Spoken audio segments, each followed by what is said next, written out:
Welcome to the Midlife Men podcast with me, Philip Briscoe. Today, I'm joined by Kenyada, who on paper was doing everything right, but underneath, he was battling what he calls the hollow man syndrome. So this conversation, it's about burnout, it's about fatherhood, it's about isolation, and the moment you realise that perhaps success has cost you more than you expected. So welcome, Kenyada. Thank you. So can we start with looking back? When did you realize that, something wasn't right?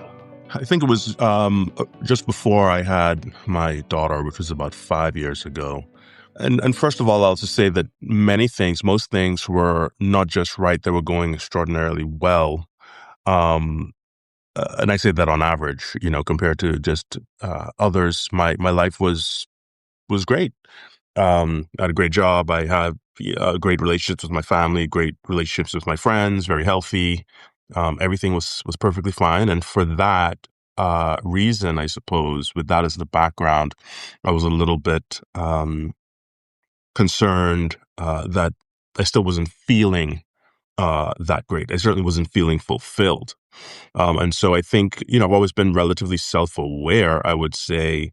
There wasn't a particular moment that was sort of a lightning strike, but it was sort of in reflection. It was during COVID when we had plenty of time to reflect and not so many distractions. And then also having a new baby at that time was, I think that sort of was the perfect aggregation of elements to really help me to think, is this the right path that I'm on? If I'm not fulfilled with all this, then what is going to help me to feel fulfilled, and what kind of a father do I want to be to this baby? And you say you weren't feeling very fulfilled and it was quite gradual, but what kind of things, thinking people listening to this might relate to some of the things that you were feeling? Can you give examples of how you were feeling, perhaps how it manifested? Well, just manifested in really a lack of joy, right? I mean, I wasn't really that excited about so many things. I mean, I think people have something that they may be very much looking forward to. For me, no. There were also some challenges in my relationship. We were, feeling both very stressed. We were away from our families. Our families couldn't travel. We couldn't travel. We had no support. If you can think about it, I think, most people, when they have kids, their family members around, or they can get, some support from the outside. For us, we couldn't bring anybody in. Nobody could travel. We couldn't depend really on anybody. We had zero breaks from each other or from our baby. Not that we needed a break per se from an emotional perspective, but we're only humans and we needed that break. So I think a lot of that, just the kind of tension, a lack of proper sleep. I just wasn't sleeping, and not just because I had a baby. I just, mentally, there was a lot of chatter. So, for a bunch of reasons, I mean, I think that's what it really looked like for me, for us. And in terms of career, you said things were going well. Did you feel successful in your career? Was that part of the unfulfillment? Yeah, I mean, I was an executive on Wall Street, and have been for the better part of the last decade. I've recently started my own organization, the Executive Parent Company. But yeah, I think there were things that I loved about my job, but there were also some stresses that I just wasn't really interested in sort of seeing continue or delving into and trying to resolve, because they felt very small relative to my life as it was, and sort of what my life could be. And so I wasn't really feeling the excitement. I wasn't necessarily feeling so optimistic about that, and the stresses just weren't helping in the other parts of my life. Did you feel any kind of guilt? Because, from the outside looking in, you had a great job, you just got a new baby, great relationship, etc. Did you feel kind of, why am I feeling like this? I feel guilty that I feel like this. Yeah, that's a good question. I can say that I probably didn't really feel guilt. I think I don't really feel guilty about many things. That's one, or shame. I think that that doesn't mean that there's anything wrong with me. I don't think this guy doesn't know how to feel guilty. But no, I mean, I just that wasn't a part of it. I understood, and I always had an appreciation. That was the thing. I always had an appreciation for these things, but I also never really felt that I especially, or at least not inherently, deserved them. right? I had good fortune. I enjoyed the privilege, and then that was accompanied by a lot of hard work. And so I suppose in that regard, I deserved some of what I received. But it was always sort of separate from who I was anyway. So it wasn't like some big conflict within me that I've got all these things, but I'm also feeling this way. I was able to kind of compartmentalize those and just sort of see them as, necessary, helpful parts of my life or things that made my life what it was. But no, I never really felt guilty because that also doesn't feel particularly productive for me. Like where do you go from a feeling of guilt? I'm not sure. So for me, it was about taking action, sort of diagnosing, right? Being aware, understanding, and then thinking about what I can do differently. And what was it kind of costing you, do you think? Apart from feeling unfulfilled, were you starting to feel like not wanting to go to work or engage? I appreciate, this was around COVID. It was very difficult to kind of socialize apart from online. But were you starting to feel the cost of it? Yeah, I think I think it was relatively gradual, but I certainly was feeling just disconnected, right? And like I say, things weren't bringing me particular joy. I love to travel. I love art. Some of those kinds of things, music, hanging out with my friends.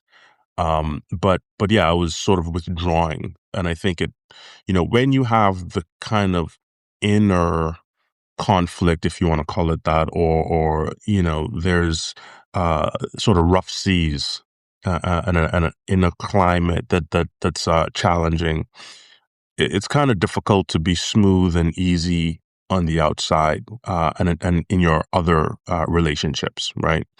And you can see that. I mean, it's obvious. Even sometimes walking down the street, the expression on someone's face, or how they, order their coffee, or how they engage with the server. You can tell that there's stuff going on inside them that is absolutely not reflective of the context, the environment, or the circumstance that you're sharing, right? And while I don't think that I was necessarily that person who was, glowing red walking down the street, um, it did manifest in my relationships. Yeah. And is this, so you've talked about the hollow man syndrome. Is this what you're, is this what you're experiencing, you think, that you went on to call the hollow man syndrome? Yeah, there's no question about it. So it's even on the cover of my book. I'll explain. You can see that a little bit. It's actually a hollow tree, and there's a sprig of some of green growth from the inside, and that's demonstrating the new growth. But it's a metaphor that I extend throughout the book, and obviously I've even used it on the cover, like I say. So I think it's very important. Um, we've all seen trees laying on their sides after maybe a little bit of rain, a little bit of wind, um, something that wouldn't really seem to be even close to enough to topple a sturdy, strong, big tree, for example. And then when it's on its side, we see that the root system was rotten and shallow and the inside was hollow.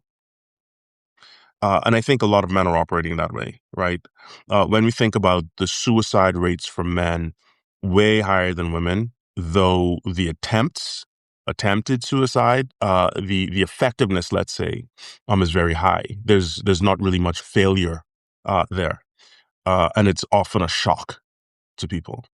And the reason for that is because we don't see it coming, right? There isn't that cry for help. Whereas even with an attempt, and when someone isn't successful, oftentimes we think of that as a cry for help, or at least it's certainly an opportunity to help because it's not too late. For men, there's very little or very few warning signs that may seem as extreme. Maybe in retrospect, you can say, wow, that person seems sullen, withdrawn, but we would never think that it would result in maybe a violent act or something that men are known for. 93% approximately of the world's prison population is men. So there's huge effects for sort of what's happening inside of men, but we tend to see that really when it's too late. And so this idea of the hollow man is, you've got a lot of trees that are just kind of on the brink, a lot of people walking around that are just on the brink of collapsing in some way. And it doesn't have to be as dramatic as suicide. I use that to illustrate the point. But that disconnection, checking out, marriages that dissolve, disconnection from children, career decisions that seem to have come out of nowhere and that are destructive. I mean, these are all examples of what can happen when people are feeling hollow, but just tremendous dissatisfaction in life, and frustrated relationships. And why do you think that's happening to men? Why do you think they're experiencing these things? Because men are being dehumanized, right? What does it mean to become a man?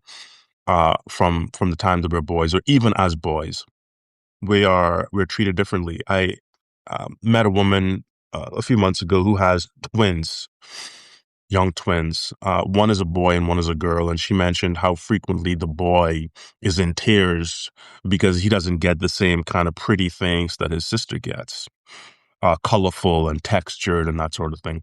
As human beings, we're attracted to pretty things. We're attracted to color. There's a reason that colors exist, right? We celebrate color. But boys, for example, aren't really allowed to engage in the world in the same way that girls are, and men don't engage in the same humanistic way.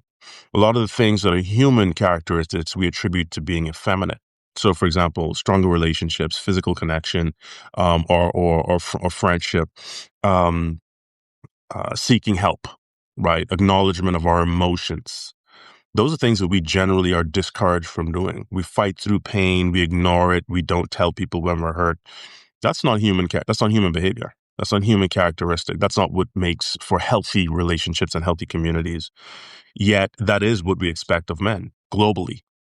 And so you do have a hollowing out of the inside and a hardening of the outside, which I think is perfectly captured by that metaphor. Do you think it's always been that way? Do you think it's just it runs deep? And the example you just gave, seeing a baby the other day, and it's still, there's still this conforming to these stereotypes. Have we always done this? Have we got it wrong from the beginning, or do you think it's perhaps more difficult now? Well, I don't know that we have it. I don't know that we got it wrong, and I discussed that in the book. What really is the origin of gender roles and kind of gender treatment? And I think it goes back to hunter-gatherer, right? Regardless of where we are today, we know that a woman can be just as good or better a computer programmer or an accountant or a lawyer or a doctor or a bus driver as a guy. But the reality is, most women are not physically as strong as most men on average. They're not as big. They're not as fast. And those are characteristics that are super helpful for you if you're trying to hunt down dinner or avoid, being something else's dinner, right? So when it comes down to that sort of subsistence lifestyle, I think a lot of the roles, the expectations were already in place. Yes, you had to be tough. Yes, you had to work through your injury if you're going to get some food at all, et cetera, et cetera. And so it makes sense. It has made sense, and it does make sense. I mean, the world's most dangerous jobs are done by men, right? Generally speaking. And so that does persist and carry forward through today. However, uh, when we think about what is required um, uh, from men to really have that right balance, and to be humanized, as it were, we are sort of battling that history. Today, it's a bit different because there is so much more that we do that isn't related to subsistence, that is more knowledge work, or more refined and civilized work. And so I think carrying that culture that we have carried and that we still need and employ today, compared to the broader context of equality in terms of what we do, is really what highlights the difference and probably makes it harder. But I don't think we've gotten it wrong from the beginning, and I think it still is necessary to have those distinctions to be effective. That's really interesting. So it's almost as if things haven't caught up yet. As you said, men and women are largely doing the same roles, whether it comes to, in the main, parenting is a lot of that is split now. A lot of jobs can be done by men or women. But, socially, we're still kind of conditioning men to act in the same way as when they were, down coal mines and, fighting wars and hunting, mammoth, as you said. Yeah, no, that's right. And again, I think we also have, while we have some of that divergence from the gender necessity, I would call it maybe the necessity of certain roles, we do still have those roles, right? The people driving your garbage trucks and recycling bin, clearing out your recycling bin, mostly are probably going to be guys. The people, repairing the roads, the soldiers throughout, et cetera, et cetera. So I think we just have to kind of come to grips with and perform an appropriate reconciliation, which I don't know how we're going to necessarily do that with, certainly not with ease, and not at scale. But that's a part of the reason that I wrote this book, because it's not just for men; it's also for women to read and understand, one, some of the challenges that men have, and two, how they can help to support them. And also, as they raise their boys and as they are leaders in the world, in the corporate spaces and other spaces, they're managing men as well. And so I think it's very effective and important that they have that understanding. And that's difficult, isn't it? It's difficult, as you said. What is the answer? How do you, how do you resolve perhaps the way that men are feeling? And so that if we kind of go back to, I guess, your experiences that you were talking about at the start, that feeling of unfulfillment, something not quite right. Does that then link then, do you think, to the way that men are feeling in society today? The expectations on them, perhaps, how they lead their lives, perhaps how they feel and how they're presenting themselves. Yeah, I think there's no question about it. I mean, if you think about so many different aspects of life, if you think about dating, some of the expectations of men, or running a household, some of the expectations of men don't really quite align with the perspectives on gender equality at times. There's an expectation that, and look, I'm 100% in support of chivalry and all the rest of it. And I do that. I conduct myself in pretty traditional ways. But that is routinized. And I think it's really important to at least acknowledge that there are some of these differences and some of these challenges. In terms of feeling fulfilled or unfulfilled, I think for me, it was really more about contribution. How am I going to make a difference in the world? And was I making enough of a difference as an executive sitting, in my office doing what I was doing? And the answer for me was no. So I think a part of that was also just part of my personal journey and not exclusive to gender. But I think the contribution, the topic that I've chosen for that contribution, which is this, obviously, relates to my own experience as a man. So if you're sat listening to this, and you are perhaps struggling in some way, perhaps you're feeling unfulfilled, you've been doing a career for 30 years, let's say, and you really don't want to do that anymore, but you don't know what you want to do. How does, someone go about trying to, have more control about their life rather, and, and start to make some decisions that jolt them out of the kind of, existence that they've got? Yeah. It's interesting you said their lives, and their life. I understand what you mean. And just to touch on that a little bit, I talk about the three domains in the book. It's a little bit of a side note, but the relationships that we have at work, the relationships that we have with the people at home, and then the relationship with ourself, which is super important and really foundational. So even though we're talking about their life, I think within each life, we have to recognize that we actually do have other lives, right? We do have multiple lives, or these multiple domains. We wear multiple hats. But to get to your broader question, one of the things I think man can do, frankly, is to let's suspend the expectations of others for us and how we live, and think about what it is that we want. And even though that may feel a little bit selfish, and I guess to some extent it might be, that's probably how you're going to get to satisfaction. So for me, I thought, okay, I'm on a path that was decided when I was a teenager, basically. My parents helped me to decide. I went to university, started when I was 17. And on day one, I knew what I was studying, right? I had to know. I declared my major on the very first day. And then I just continued, right? Did all the study, started a career there. And this is the path that most people take, whether or not you go to university. Generally speaking, the thing that you start out is the thing that you've gotten experience in. And as a result, you translate that experience or transfer that experience, and you continue to build on it. If you were to take a step back and say, if I was going to cast my life. Maybe you're not going to suddenly become a neurosurgeon if you've established yourself as an electrical engineer, or if you've driven a bus. You're not going to necessarily become a football star at 40 or 50. But just thinking about how you want to live your life and what you want your life to reflect is very important.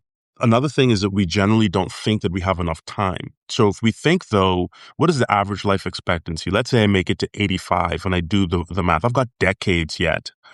So if I invest a couple of years in a pivot, that means that for the next 30 or 40 years, I can live a life of true enjoyment and closer to what I wanted it to be like, and a life of fulfillment. So I would say, suspend your obligation to your kids for a moment and to your spouse for a moment, and the social expectations, and thinking about your lifestyle, and just think about, what do I want my life to be like, and be intentional about it. And you'll probably be very surprised at what some of those changes and ideas and revelations can be. And this is sort of the work that I do with workshops, with groups, and also with individuals, to help them to envision a whole life, not just where they are and what they've done, and to be intentional about it.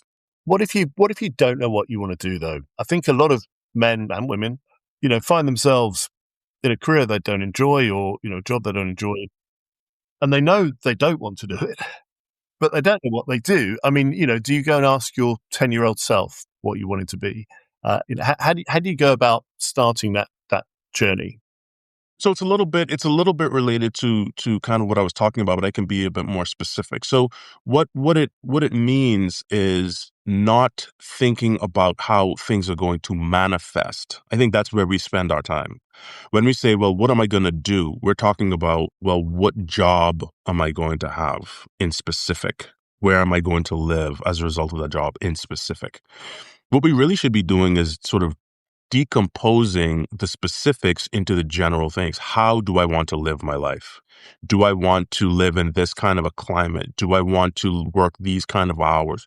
Do I want to work for myself? Do I want to have a family business with my children or with my siblings?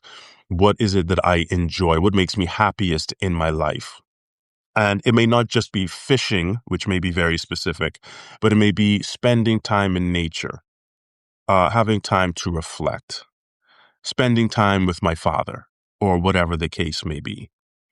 If we approach it in these more general terms, then the specifics may fall into place. And the specifics may actually be something that we would never have thought of if we're just looking at 1,000 puzzle pieces on the table, all different jobs and different opportunities. But if I say I want to categorize them and think about the things that make me happy, and then be more general. Well, what category, what other 5 related things would look like this? What other 10 related things would look like this? And it's probably going to be some things that we haven't really spent much time thinking about or delving into, but your path may be very much within that. So when we say, I don't know what I want to do, I think we're usually way too narrow and way too in the weeds when we're trying to figure things out. And again, thinking about it from society's perspective. What's going to allow me to continue to drive the car that I drive? And I still have this mortgage, so I can't do that. Well, maybe you can. And maybe it could even mean, for example, I mean, are we brave enough to sell a house as opposed to being imprisoned in it and buy it? Because it's just a house, right? Yeah, and I was about to say, I think what happens when money focus on money and consumerism and Instagram and whatever it is.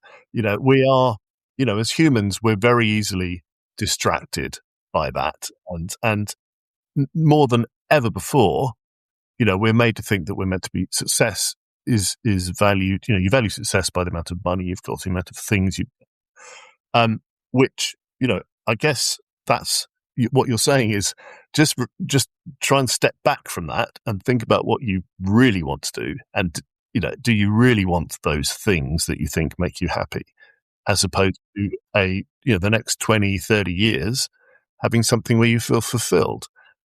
And I guess I guess is a way of, filling in some of that hollowness, some of that emptiness that you have inside you. No, absolutely. A lot of the hollowness is reinforced by the things that we continue to do, right? So if you wrote down, Philip, on a piece of paper, the top 5 people, and let's just say not your relatives, even though it could very well be them, but write down 5 people that you want to impress, that you want to see you as successful, right? And we all have those people that we're either competing with or we have an eye on, whatever the case may be, right? Let's just be real and let's just be human for a moment. If you think about it, did you know them 5 years ago or 10 years ago? Probably not. Maybe your boss whose attention you're really trying to get and you want to impress. 2 years ago, you might not even have known that person. So the question is, 10 years from now, will that person matter to you? Will you even remember their name?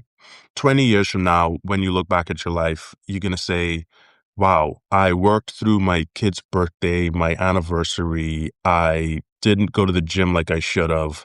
I made some very sacrificial decisions just to impress this person who had no impact really on my life except for this window, and who I haven't spoken to, and who has left my company or whatever the case is and didn't do anything for me, right?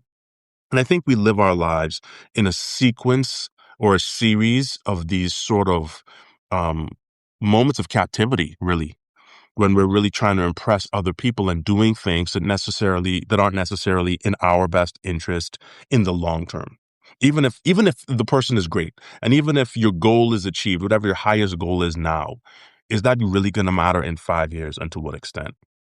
And so I think if we take that kind of a view, and if we're really serious about it, and we say to ourselves, instead of trying to impress Philip Briscoe, I actually just work on myself and do that exercise and think about what really matters to me, the answer's in there.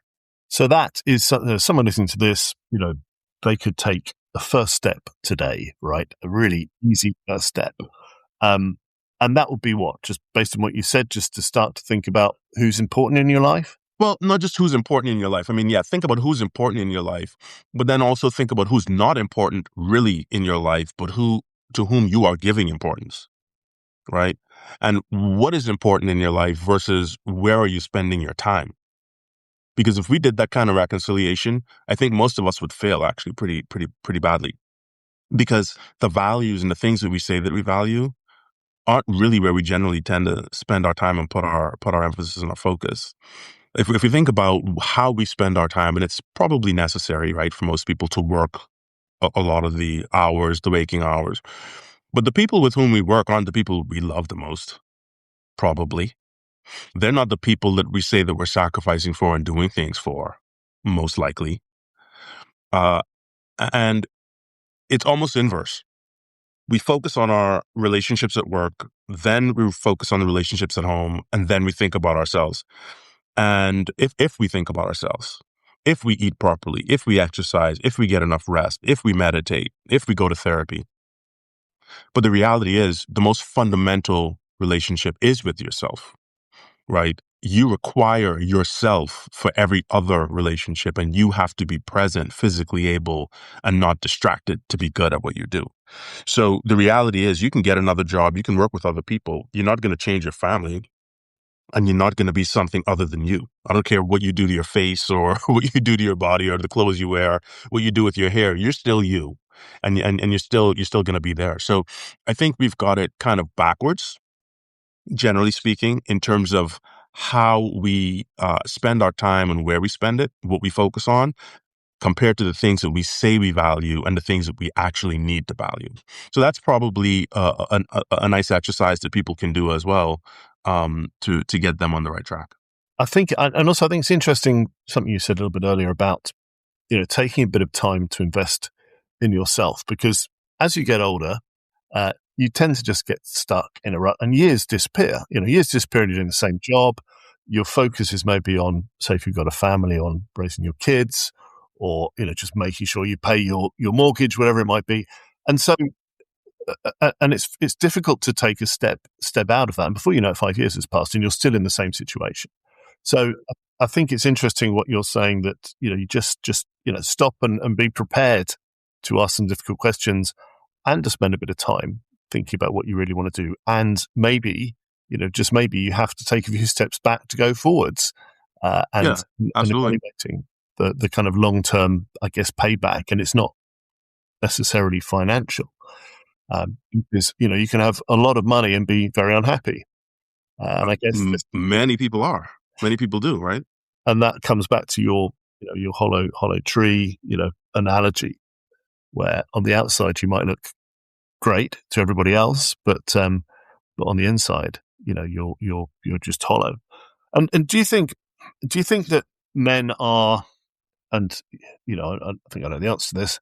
Do you think men are good at expressing how they feel? If they are feeling in this way, and as we said earlier, the suicide rates with men are a lot higher than with women. Do you think men are just very poor at articulating how they feel and therefore just struggle to get along by themselves? Yeah, it's a good question, and I think so the way that you just rephrased it at the end, is the point that I was going to make, and it's very interesting. You first asked, are they good at expressing themselves, and then are they good at articulating? So no, they're not good at articulating, and no, generally, I think we would say that they're not good at expressing, but and certainly their expressions aren't always great. See, we express through our actions, through our behaviors, much less through our words, than women. And I think that's a part of what we've been taught. We've been taught to hold things in.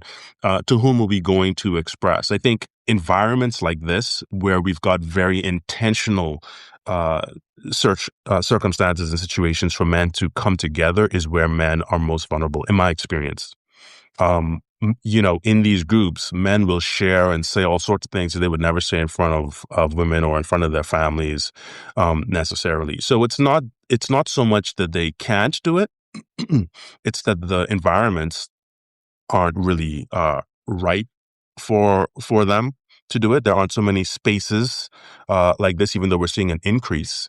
We need more spaces and we need more time together to allow men to. And when they are in these spaces, they do a very good job of articulating.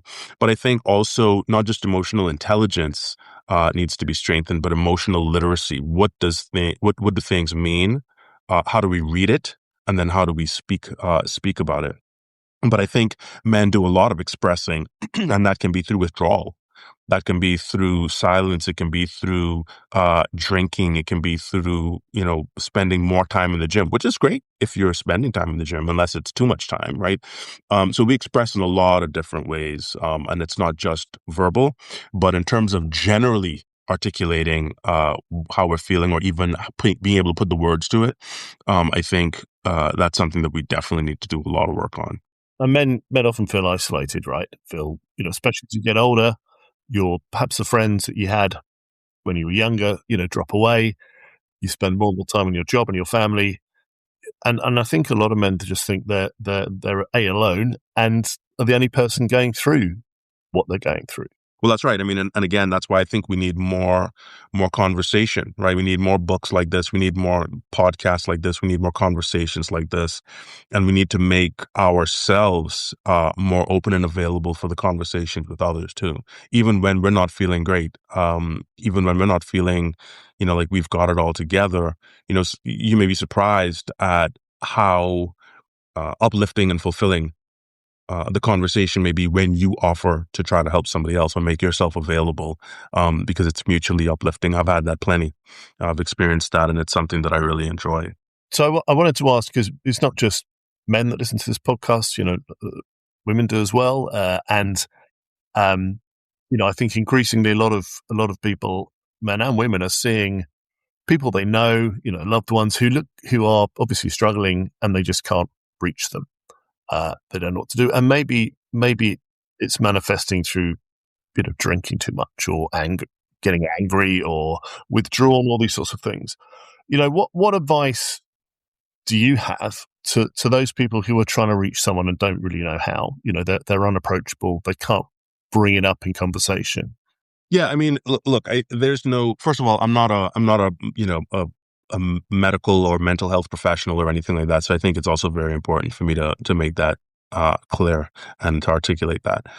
The advice that I would give is just sort of, I think, common sense advice and advice that, what I would try to do. So first of all, the first thing is no one's gonna have a 100% success rate in this endeavor, right? Some people, you're not going to be able to reach them. We know that, uh, you can try, but some people will always resist, and some people prefer their misery than the discomfort of trying something new. And in fact, some people, they're miserable and they don't even realize to the extent to which they're miserable or the extent to which they're affecting other people or even their own health. So I think having a realistic set of expectations is number one. Two, approaching it from the perspective of, you're someone who's important to me. I care about you very much, and it hurts me to see you this way. Or it hurts me that our relationship is this way. Or I think there's an opportunity for us to just, have a better experience together, or you can have a better experience. And that's where I'm coming from. I'm not trying to change you. Uh, Maybe I'm trying to help liberate you or try to help, and not that I have all the answers either, by the way, but here's what I've learned in my own experience, or here's where I used to be, and here's what I'm trying to do now. And maybe you can join me, right? I mean, I think there are many different approaches. You have to think about who the person is, what your relationship to them is. You have to think about, the kind of personality you have, and you want to make sure that whatever you're doing and however you're expressing, that you're doing it authentically and it doesn't sound like you just heard a couple guys on a podcast one time and then decided you're going to do something, right? And you're going to speak like them.